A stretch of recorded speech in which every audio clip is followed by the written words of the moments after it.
Hello everyone, I am going to discuss today the new act, that is Indian Partnership Act 1932.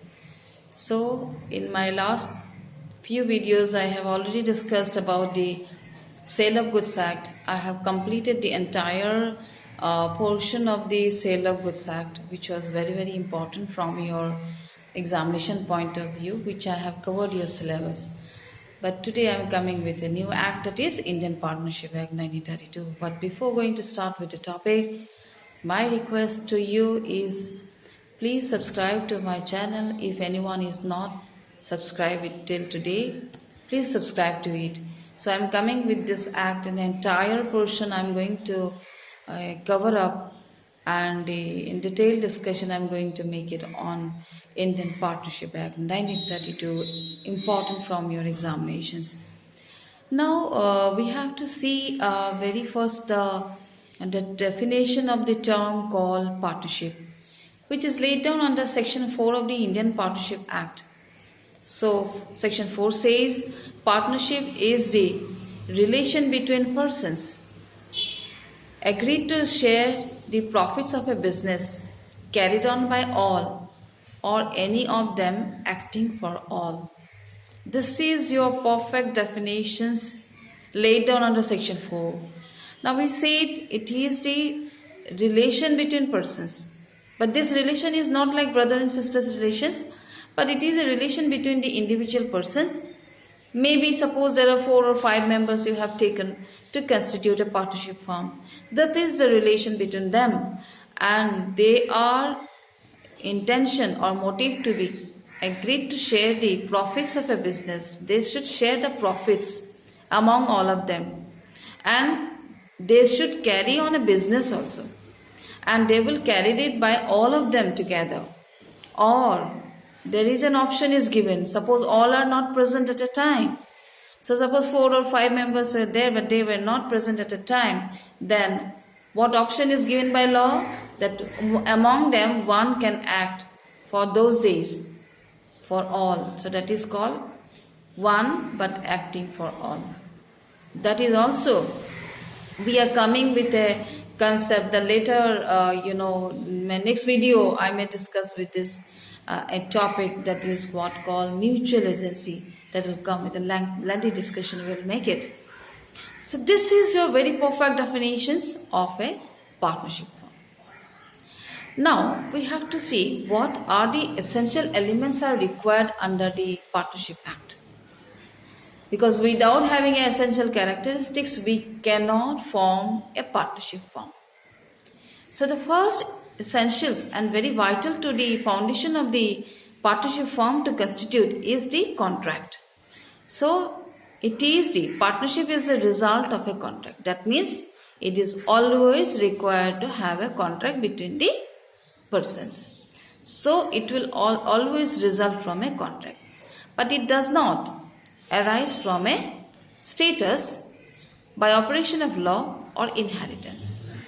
So this partnership firm, we cannot say it is arises from status, because status means the family may be in that particular locality, he may be very renowned family, they might be having a business, but the partnership firm, we cannot say it will come from a renowned family status. No. And law will also not form a partnership firm, but law will form what? Company.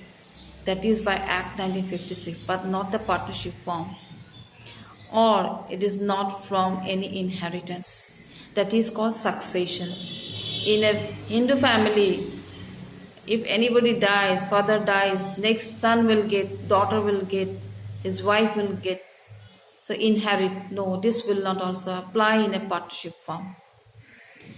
So thus, that is what we said. The father who was a partner in a partnership firm, who died, then the son can only claim share in the partnership property, but he cannot become a partner in the partnership firm unless he enter into a contract for the same with other partners concerned. So father dies, his son cannot become. So that is why we said here, inheritance will not apply. Always it's result from a contract. Similarly, a joint Hindu family carrying on a family business cannot call partners, right? Because for their relation the arises not from any contract but from status.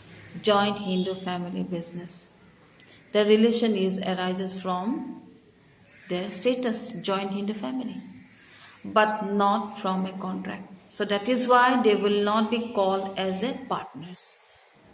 Thus, a contract is the very foundation of a partnership. Very foundation.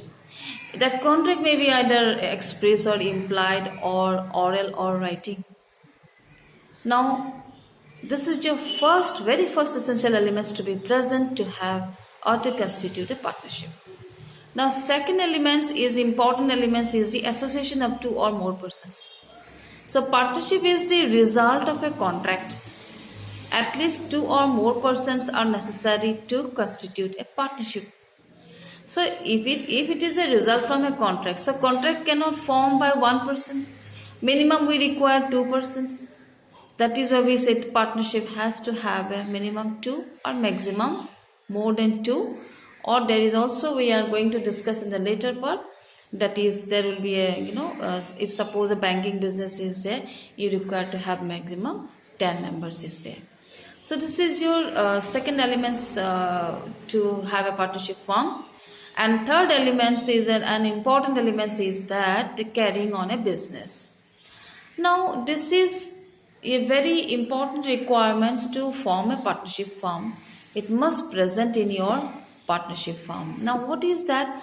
The third element is that there must be, so partnership is that the parties must have agreed to carry on business. They should carry the business. If there is no business, how can you say that this is a partnership firm? Okay, so they must agree to carry the business. Now, what is business? The term business includes every trade, occupation or profession. But it should not include a term called charitable work. It does not call a business for a partnership. Now we can, give one very good illustrations we can give here to understand the whether the business is important or not for the partnership. Suppose A and B would jointly purchase a tea shop, right? And they have also incurred additional expenses for purchasing some kind of a pottery they want, on utensils for their jobs, and that is why they both have contributed equally money. They are making 50-50 contributions, and later on they have give it for lease on rent, and from which they have equally share among them. In this case, we have to see what decision has made. So in this case, it was decided that the both A and B were only co-owners but not a partners, because reason given is because they are not carrying on a business. What they are doing, they are just sharing the profits which arises from the rent. So they are equally sharing the profits only, but they are not carrying on the business. They should carry the business, and from their business, if profits comes, they must share equally among them. So this is your three very basic elements, essential elements or characteristics to form a partnership firm. And the fourth essential elements is the sharing of profits. This point I will discuss in my next video, because it will be a very lengthy discussions, because it is a very important term is involved, like sharing of profits. Also we have to discuss, that is mutual agency and the test of partnership. So that is why I will take up in my next video, and there may be a question for whether a test of partnership is what is mutual agency. So that's why I am going to discuss in my next videos. And till then, keep watching this video, and I am completing my discussion today here only. And these three elements is a very important point to be noted for your examination also. And please keep watching this video till end, and without, if you don't go to the completion of my video, you will not gain anything. So keep watching until then, and I'm coming with the next videos, very important one. Keep watching.